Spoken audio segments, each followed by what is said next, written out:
Roronoa Zoro bisa dibilang merupakan salah satu karakter yang paling disukai dalam cerita One Piece. Selain berperan sebagai tangan kanan Luffy, Zoro adalah orang pertama yang bergabung dengan topi jerami. Zoro sudah mengikuti perjalanan kru topi jerami dari awal, bahkan sejak kru topi jerami belum memiliki apa-apa hingga sampai sekarang. Sebagai salah satu karakter utama di alur cerita One Piece, Zoro telah memiliki banyak momen-momen berkesan di sepanjang perjalanan kru topi jerami ini. Dimulai dari pengorbanannya untuk sang Kapten Luffy hingga beberapa pertarungan epiknya melawan karakter yang kuat. Dan di video kali ini, saya akan membahas beberapa momen Zoro yang menurut saya adalah momen yang terkeren. Jadi simak baik-baik, dan jangan di-skip-skip, agar kalian tidak melewatkan momen-momen keren yang saya ceritakan ini. Dan tanpa banyak basa-basi lagi, mari kita langsung menuju ke pembahasannya.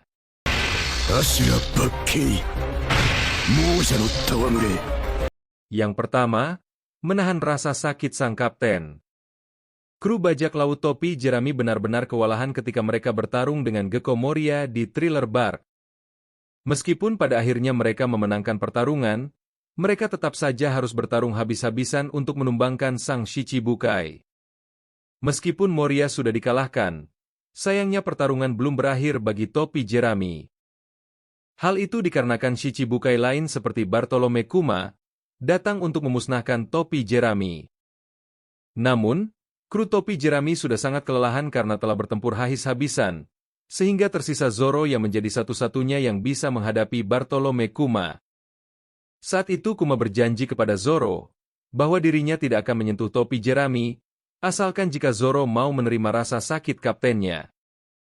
Karena tidak memiliki pilihan lain lagi, Zoro akhirnya menerima kesepakatan tersebut, meskipun keputusan yang diambil Zoro itu hampir membunuhnya. Saat itu Sanji menjadi salah satu orang yang mengetahui kejadian tersebut. Namun dengan kerennya, Zoro menyuruh Sanji untuk tidak mengatakan apa-apa kepada Luffy. Meskipun sambil menahan rasa sakit, Zoro hanya berkata, "Tidak ada yang terjadi."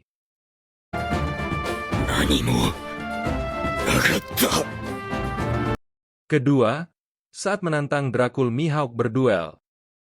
Bisa dibilang bahwa Dracul Mihawk adalah salah satu alasan mengapa Zoro memutuskan untuk berlayar di lautan.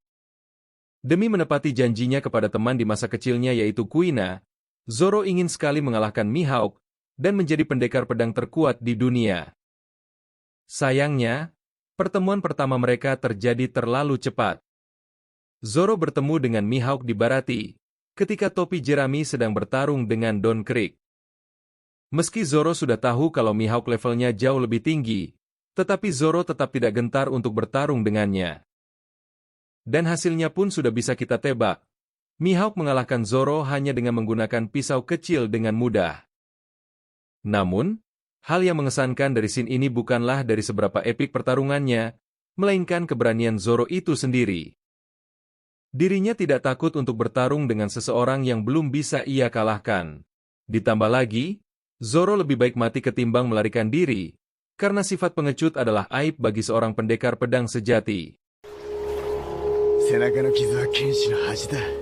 Ketiga, saat mengalahkan Das Bones. Momen ini berawal saat mereka berada di Alabasta. Ketika Luffy bersusah payah dan bertarung mati-matian menghadapi Crocodile, di saat yang bersamaan Zoro juga harus berhadapan dengan salah satu musuh terkuatnya di Alabasta, yaitu Das Bones. Pada pertarungan tersebut, terlihat Zoro cukup kesulitan dalam menghadapi Das Bones, karena Das Bones adalah pemakan buah iblis Supa Nomi. Buah iblis ini memungkinkan Das Bones untuk mengubah tubuhnya menjadi bilah tajam yang terbuat dari baja yang sangat keras. Meskipun di awal pertarungan Zoro terlihat terpojok dan penuh luka, tetapi ambisi dan tekad Zoro untuk menjadi lebih kuat terus mendorongnya untuk terus bertahan. Hingga akhirnya, Zoro pun berhasil mengalahkan Das Bones dengan teknik memotong bajanya yaitu Itoryu Iai Shishi Shonshon.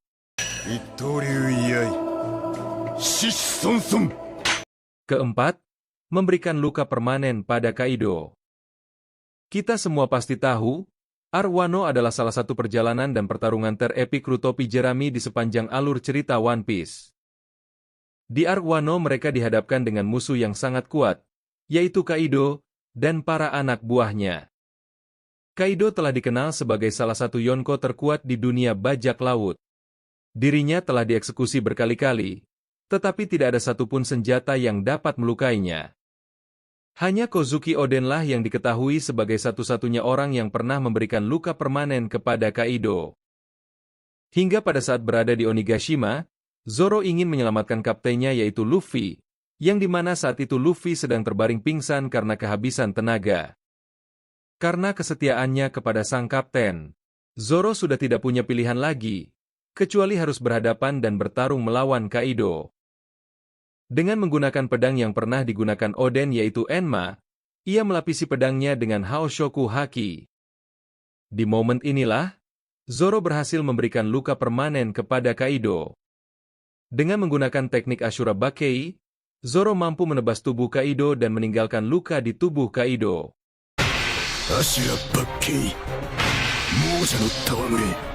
Kelima, menolak Usopp untuk kembali ke kru topi jerami. Apakah kalian sudah tahu cerita ketika mereka berada di Water 7?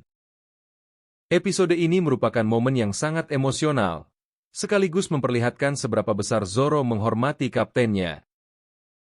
Ketika kru topi jerami memasuki Water 7, Usopp keluar dari kru topi jerami karena dirinya tidak bisa menerima keputusan Luffy untuk mengganti Going Merry. Meski begitu, Usopp tetap ikut dalam pertempuran di Enies Lobby menggunakan sosok alter egonya yaitu Sogeking. Namun, ketika mereka akan kembali ke Water 7, dan Luffy hendak menjemput Usopp untuk bergabung kembali, Zoro dengan sangat tegas menolaknya. Zoro menganggap bahwa Usopp telah menodai kehormatan kaptennya. Jika Luffy tetap bersikeras untuk membawa Usopp kembali, maka Zoro lah yang akan keluar dari kru topi jerami. Hal itu dikarenakan, dirinya enggan dipimpin oleh seorang kapten yang tidak memiliki harga diri. Oleh karena itu, Zoro baru akan menerima Usopp kembali jika dirinya meminta maaf kepada Luffy.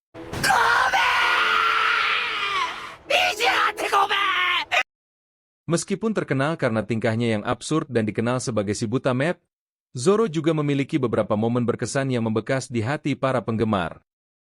Tidak mengherankan jika banyak penggemar yang menyukai karakter ini. Itulah beberapa momen terkeren Zoro menurut saya. Jika menurut kalian masih ada lagi momen terkeren menurut kalian, silahkan tulis di kolom komentar dan nanti saya akan buatkan lagi video lanjutannya mengenai Zoro si buta map ini. Dan dari sini dulu video ini saya akhiri. Sampai jumpa di video selanjutnya.